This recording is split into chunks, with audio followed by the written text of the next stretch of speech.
President Donald Trump is facing war on all fronts.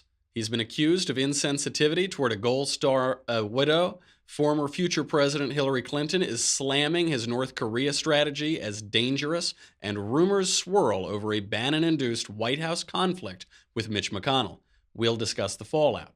Then, Elisha Krauss, Amber Athey, and Amanda Prestigiacomo join the Panel of Deplorables to talk gay Nazi Jews, Rand Paul's smacking around John McCain and Lindsey Graham, and elementary schools canceling Halloween in favor of the politically correct Orange and Black Spirit Day. I'm Michael Knowles, and this is The Michael Knowles Show.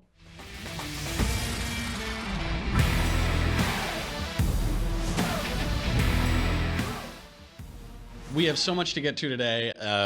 It's just war the whole time. Elisha Krauss from The Conversation at the Daily Wire is making her Panel of Deplorables debut. But before we get to any of that, I have very good news, especially for me, but I guess for all of us. We have a new sponsor. We have a sponsor. We're going to keep the lights on. Yeah, we're keep my job. We're going to keep my cup full of covfefe for maybe a week or two longer. We have to talk about Stamps.com. Stamps.com is great. I've been saying these sponsors are all kind of providential because they speak to my deepest, most central desires. I am a millennial. I'm a member of the much maligned millennial generation. The one thing about millennials, I speak from experience and from the heart, we want everything like right now. We want it on demand. We can get everything on demand. I don't want to have to go to the post office. I don't want to have to go to any brick and mortar store. I get everything exactly to either my couch or my desk. That's exactly where I want it. I've begun to meld in with this chair. Stamps.com can give that to you.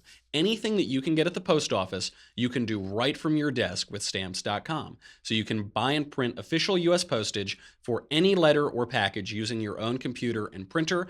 Do it right down the hall. For me, I'm not even going to go get it. I'm going to have Marshall go run down and get it. Because we're shipping out blank book after blank book at this place.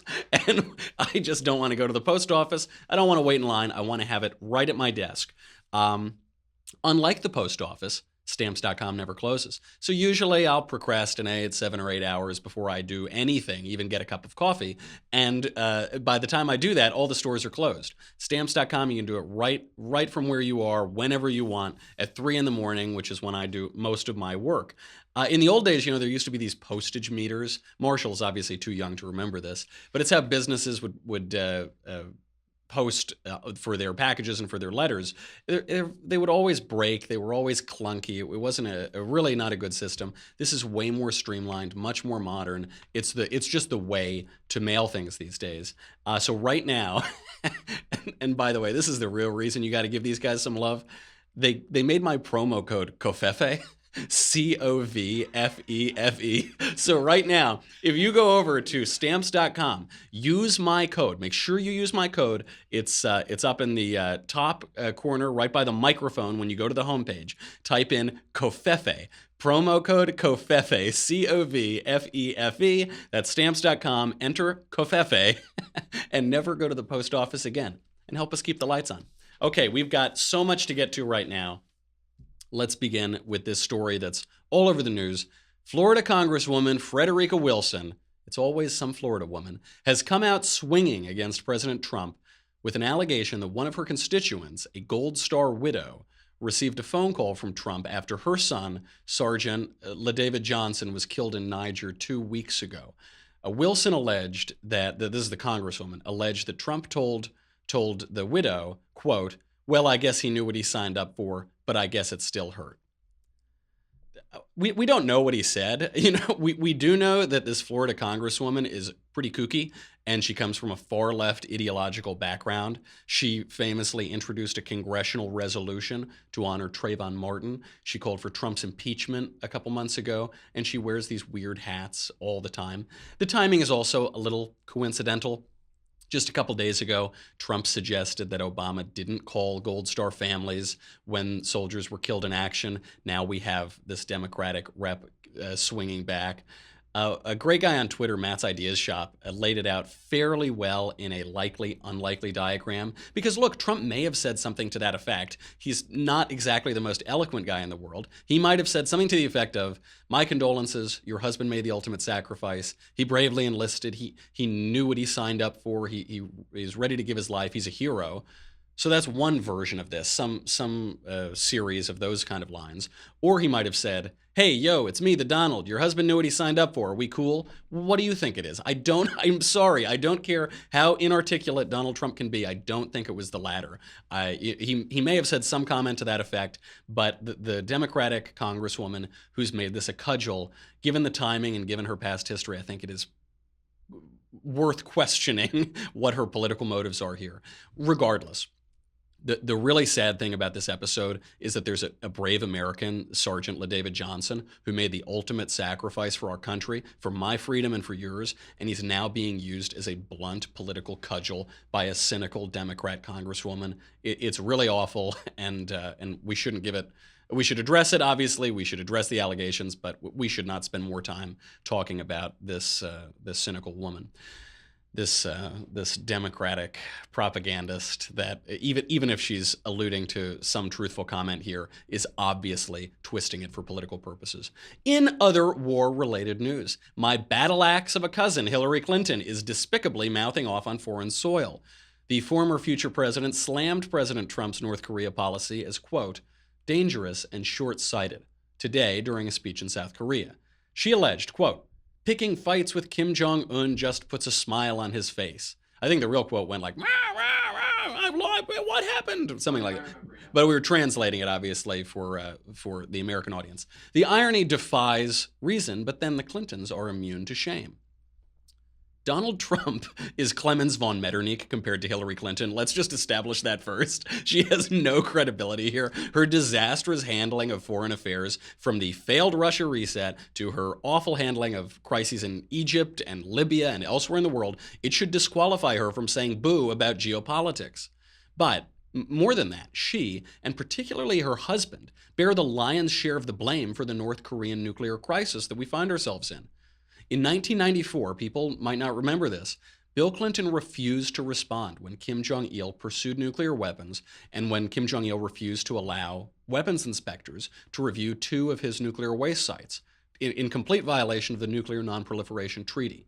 Then Hillary Clinton was not just First Lady, she was also later Secretary of State. She executed a North Korea strategy known as, this is not a joke, strategic patience.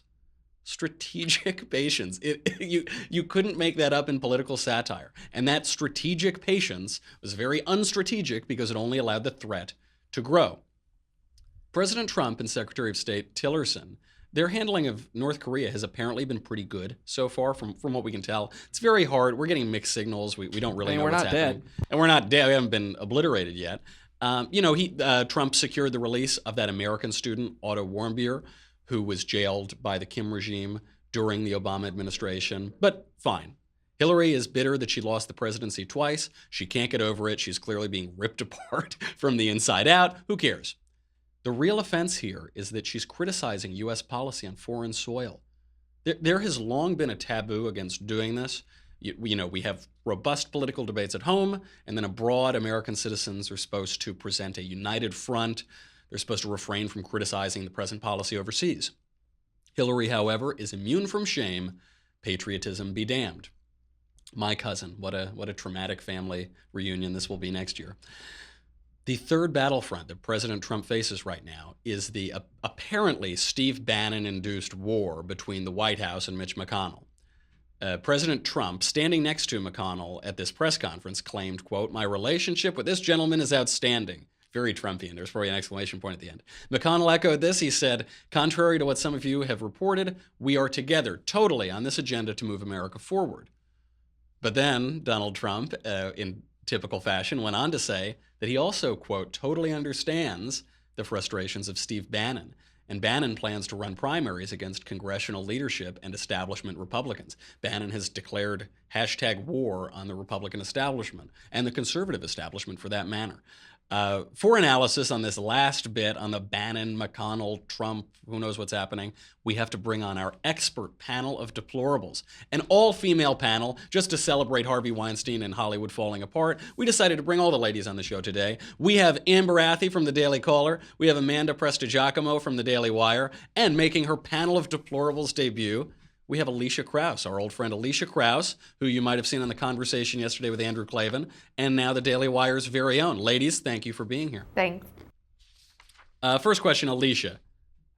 In the war between Trump, McConnell, and Bannon, who is winning? I don't know that Bannon is at war with Trump. I have this kind of conspiracy theory that he is working behind the scenes and talking to Donald and is like, I got your back, bro. And he really is doing these things that he thinks maybe are helping Donald Trump. Mm-hmm. I think that Bannon might be winning this game, though, because as we saw in the Alabama primary or the Alabama race down there, it ended up being Bannon's guy that won, not Trump's guy. And Right. I think that Trump would like to blame Mitch McConnell for that. I don't know if that's going to end up coming out on, if he's going to end up, coming out on top with that argument.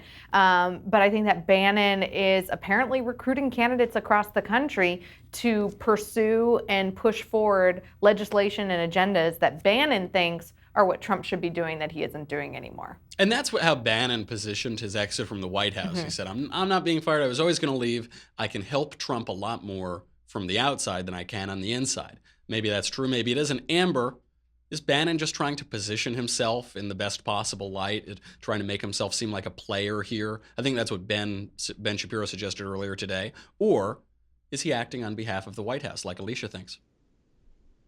I think it's a little bit of both. I think Elisha is right that Bannon is probably of the mindset that he's helping Trump by opposing these supposedly anti-Trump candidates.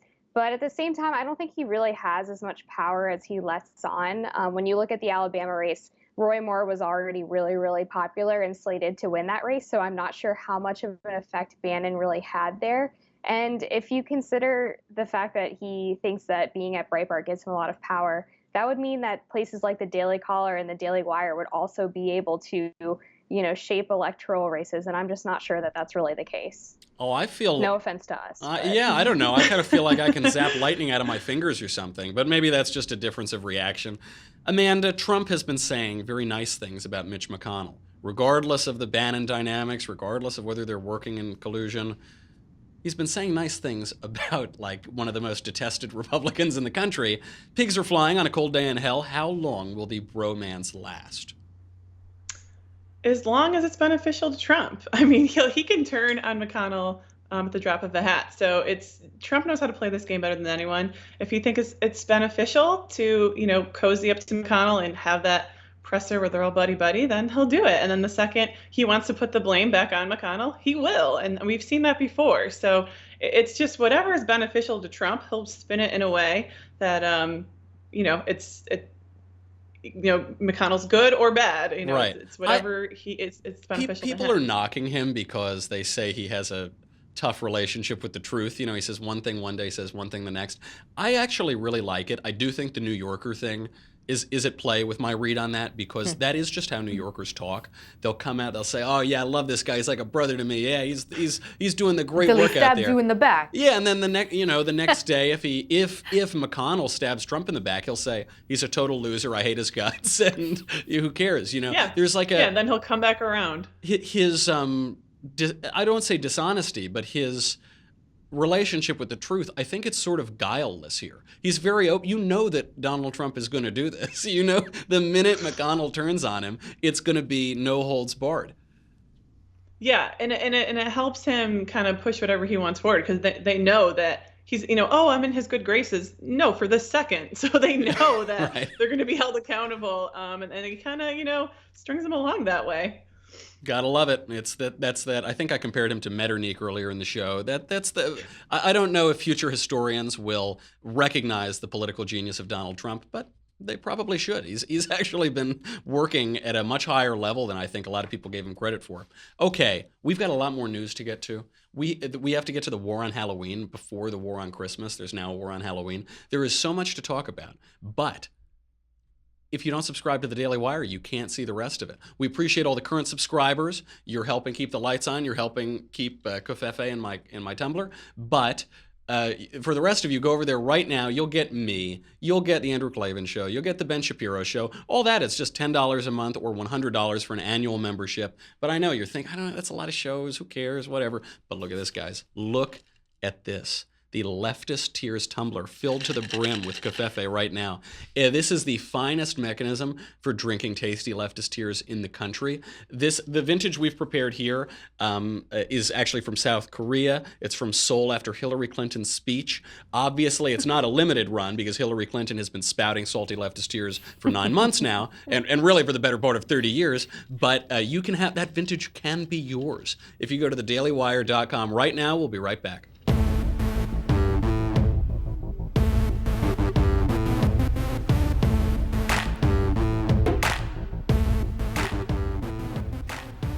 An Englishman who has spent 40 years as an active member of a white supremacist movement has announced that he is a gay Jew and he's retiring from neo-Nazism.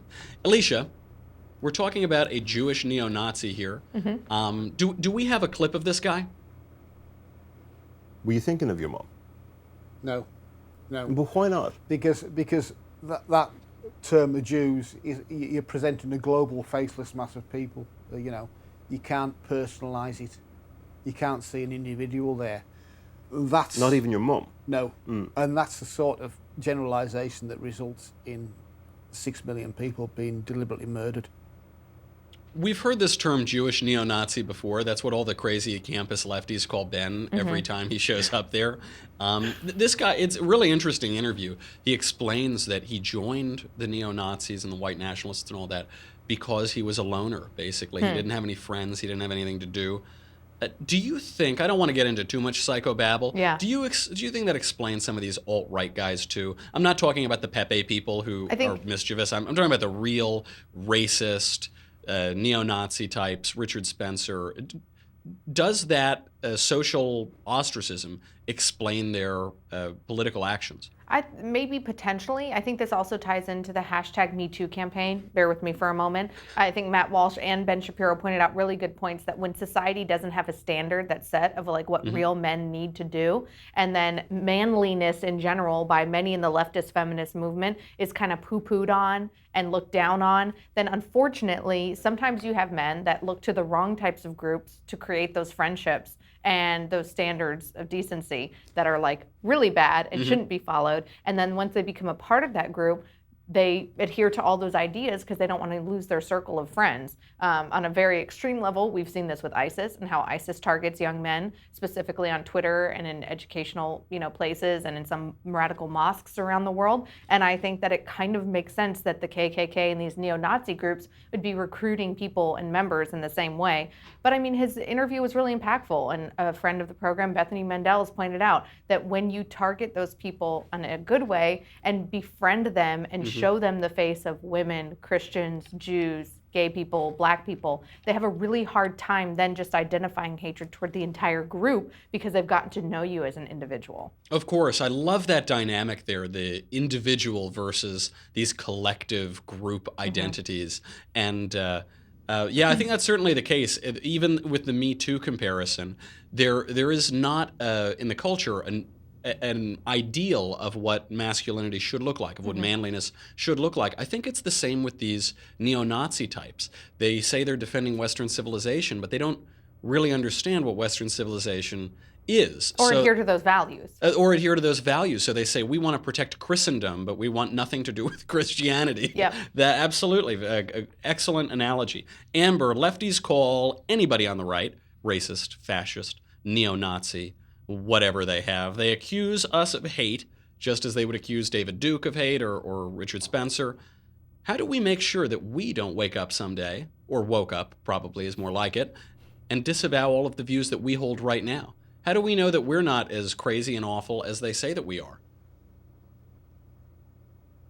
Well, part of the reason why we're not going to wake up one day and disavow all of our views is because, for one, our views are rooted in truth, are not hateful, bigoted views as the left would have us believe. So we kind of have an advantage over the people who are actually neo-Nazis because we are grounded in some kind of truth and value. But don't you think that these neo-Nazi guys, don't you think these neo-Nazi guys think that their racial theories are rooted in truth? And we have other theories that we ground our political views in.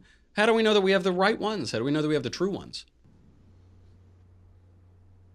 Man, you just went full lefty on me. You know, I think it shows why it's so important to be really careful about how we label people and how we collectivize people, because if we're going by that standard, then anyone could be a Nazi, anyone could be a neo-Nazi, anybody could be hateful. We could easily turn that term around on the left and accuse them of being neo-Nazis. And if they defend it, you can just say, well, of course you don't think you are, because you don't want to, you don't want to face the facts. Yeah, absolutely. So it's really dangerous. Right. Yeah, exactly. So it just shows how important language is, and how people will, if you overuse terms, they start to lose their meaning and they start to lose their value. And we easily could turn that term around on them. I mean, a lot of the premises that are shared by these far fringy extremist racial groups, neo-Nazis or whatever, are premises that are indulged in by the left, that racial group identity is what defines a person, rather than a person's soul and equality before God and individuality.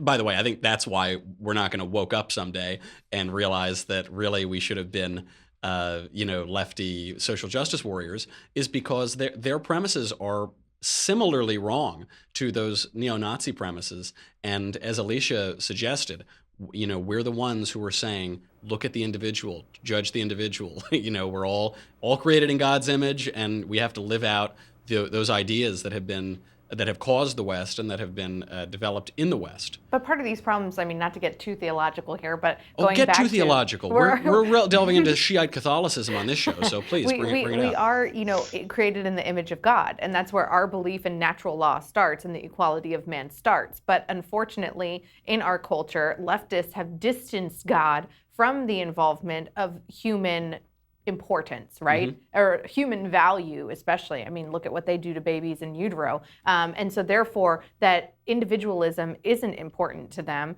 because they do like the group think of you are this, and this group is more important than this because it's more politically appropriate, or can be a political use to them and a tool to them at that time. And it started years and years ago with the growth of progressivism and that movement away from where does natural law come from, and the belief in our founders that this has to come from God, and this is where this right came from. And it's not being taught to kids today. I mean, I was #homeschooled all 12 years, but I've even talked to fellow homeschoolers and other millennials. I'm a grandma millennial. You're on the younger millennial age. I'm like 31 over here. Stop it. You're going to make me blush. But, so I'm a few years older than you. It isn't taught to an entire swath of Americans, and it hasn't been for 20 plus years. So really, I think in order to not wake up one day, and to answer your question a little bit, we have to start training people of where those rights come from and what America really stands for. And that's where it begins. It doesn't begin when you're donating to politicians. It begins a lot earlier than that, and it's how the left has gained so much ground. Amanda, this guy was a member of the National Front. It's a very fringy, far-right UK political party. It doesn't have any seats in parliament or anything. It's fascistic. It's nationalistic. Is there any fear for us that good old red, white, and blue American nationalism, American patriotism, that it will morph into a grotesque, like National Front racial populism? I mean, there's always the threat of that, I suppose. I mean, we've seen it, it's basically reactionary, right? Like, we've seen this during the 2016 election, where we had the rise of the alt-right maybe a couple years before that, because the left, as they keep moving left, they perpetuate this groupthink, identity politics. They keep moving that way. And then plus on top of that, they call their opponents, racists and bigots and homophobes and all this and that. You kind of have this reaction to kind of fill into that same identity politics thinking, and then kind of fulfilling that prophecy that they called you. So sure, there's definitely a threat of that happening. And like I said, we kind of have like this very small minority of actual potent white supremacists, because again, the alt-right's like not 300 actually all people, white supremacists. Right. Yeah. It's a very, very small, but I'm just saying, as the left keeps pushing left and they keep playing up this identity politics, sure, you can see a reaction. And then also, I mean, I don't know how PC this is, but I think, a mixing of demographics as we keep getting more mixed, and there's no assimilation. That's the key part. When they're not adopting American values, you're going to have some conflict, unfortunately. So I think assimilation is huge too. That can kind of, push this alt-right movement a little, give it more prominence. Got to turn up that temperature in that melting pot. Got to make it all melt a little faster. Make a big, delicious American goop. A nice fondue. A nice American fondue is what I want. Yeah. An elementary school in Massachusetts has canceled Halloween. They have canceled Halloween for not being, quote, inclusive enough. In its place, they will now hold Black and Orange Spirit Day. Amber, is this why Trump won? Is this story the reason Donald Trump won the presidency? Yeah, actually, yes, this is the exact story. Yeah, actually it is, because this is just another example of how people think it's more important to not offend other people's sensibilities than it is to, I don't know, have fun or even just promote truth. I think this Black and Orange Day sounds a little bit racist, throwing a term black around like that. What's that about? And orange against people of El Presidente's descent. Yeah, exactly. Of course. Oompa Loompas. But this happens all the time. Google actually was being called out, I think it was yesterday, because they added this part to Google Maps where if you click on a route, they tell you how many calories you could burn if you walk the route instead of driving. And then it's like, oh, well, if you could burn 300 calories, that's 3 mini cupcakes. And people got really offended by that and were really triggered by it and forced them to remove this. So apparently offending people not offending people is more important than, I don't know, combating the obesity epidemic in the United States. Amber, as a Gavone myself, I am deeply triggered by that. I don't want to know how many calories. Now all I can think about is cupcakes. The story, this Halloween story, it gets to my central theory of the left, that the left, what it really wants is the hollow shell, the husk of an institution, of a great institution, but not the animating principle of it, not all the stuff that's inside. So they drink decaf coffee. They get fancy university degrees without a university education. That you see it in a lot of churches. I actually thought about this in Westminster. It has the husk, the Anglican Church, the husk of a liturgy and traditional church, but it's gotten watered down in a lot of its principles and its dogma. So it's been much like my dear alma mater Yale has been invaded by the left and hollowed out because of it. Is Black and Orange Day, Elisha, is it actually different than Halloween? What is the difference here? If you change those words, what changes? I actually read this piece and I was like, wait a second, is this any different than Halloween? They will take my daughter's elementary school Halloween parade from me in my cold dead hands. Yeah. I am all for the full family Halloween costume. You're amazing at Halloween costumes. Seriously, if you like Halloween, get married and have kids, and then you can enjoy it forever. It is amazing. But I don't know how different it is. And it's so funny because in their effort to not offend anyone, I think that they're really offending more people. I mean, Halloween is like a pagan holiday. Growing up in the Bible Belt of America, we couldn't celebrate Halloween. We had to dress up as Bible characters. So they do. I've heard they do this thing called a hell house, where you go and you get scared by sin. So there's actually people that they're trying to appease the leftist, politically correct people, but they're probably unknowingly appeasing a lot of Southern Baptists somewhere in the country. It's going to have the opposite effect that they intended. Tell them that and they will immediately reinstate Halloween. It will be a matter of minutes. Amanda, the reason they canceled Halloween, allegedly, is because Halloween is not inclusive enough. The holiday where you dress up like whatever you want and get candy corn. What is meant by inclusion by these school administrators? Yeah. I'm so mad you asked me this because I had the same question when I was reading the piece. I really had no idea. I was like, what? How? You can dress as anything you want. I don't know. Honestly, this is kind of InfoWarsy, but I don't know. Maybe bring it on. This is the Conspiracy Central, baby. Bring it to us. Maybe, I don't know. Maybe there's some religious, I don't know, somebody complaining, so they want to preemptively stop everything, and it's probably not a Christian family. I don't know. I mean, who knows? I mean, everyone's terrified of, everything these days, so perhaps they just wanted to, preemptively appease people who are not going to celebrate Halloween, and I don't think it's the Christians that they're looking out for, so I don't know. Maybe that's the good unintended consequence of this. It's put the Christ back in Christmas, it's put the Hallows back in Halloween, put the saints back in it. I don't know. That's I'm always trying to look on the bright side of these things.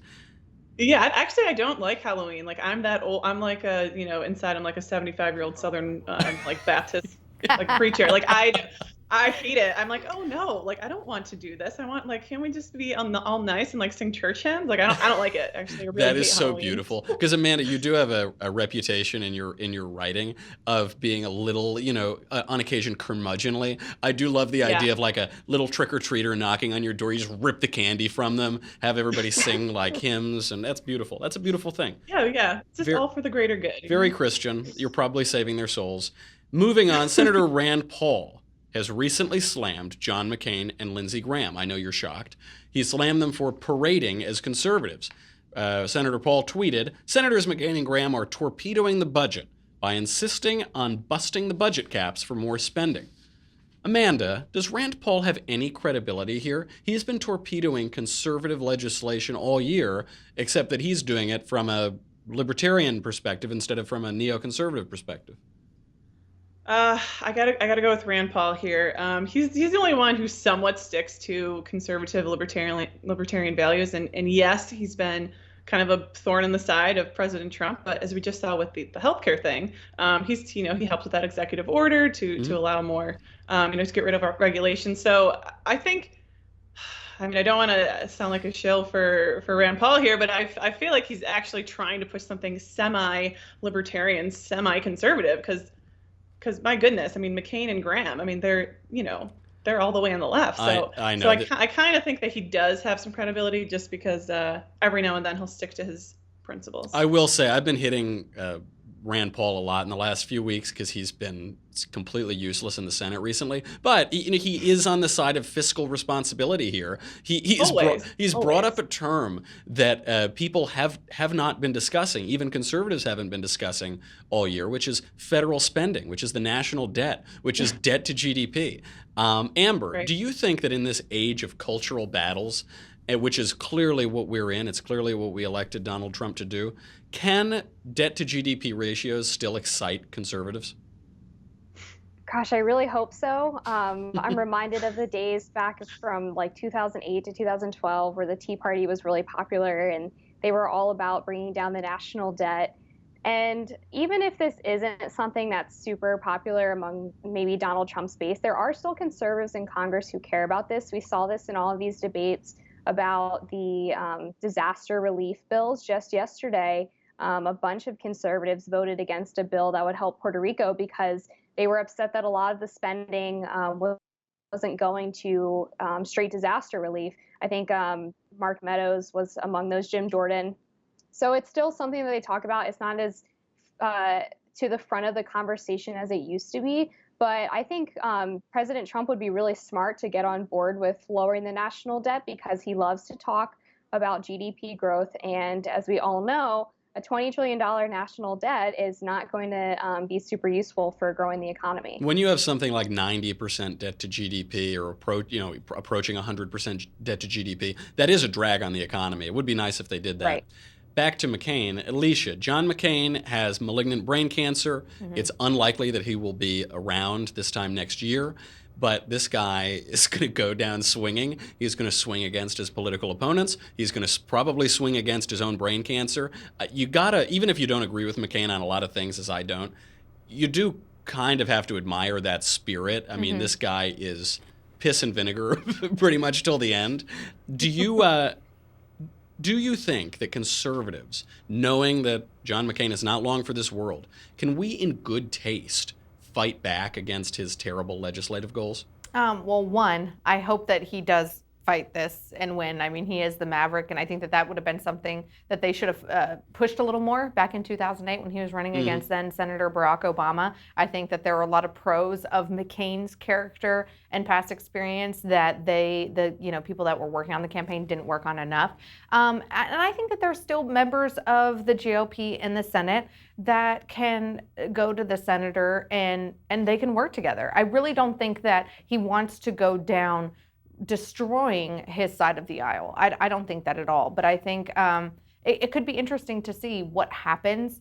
And listen, I mean, Rand Paul has been as divisive to goals of the GOP as John McCain and Lindsey Graham have. So I think that there just tends to be a lot of attention on Senator McCain because of where he is in his life and the specific things he said about the president that maybe Rand Paul isn't saying. Right, and I hope, John McCain, he's a mixed bag to conservatives. He's been a rhino for a long time, but he also has been a Republican fighter. Before he ran for president in 2000, he was pretty reliably on the right, voted pretty reliably with Republicans.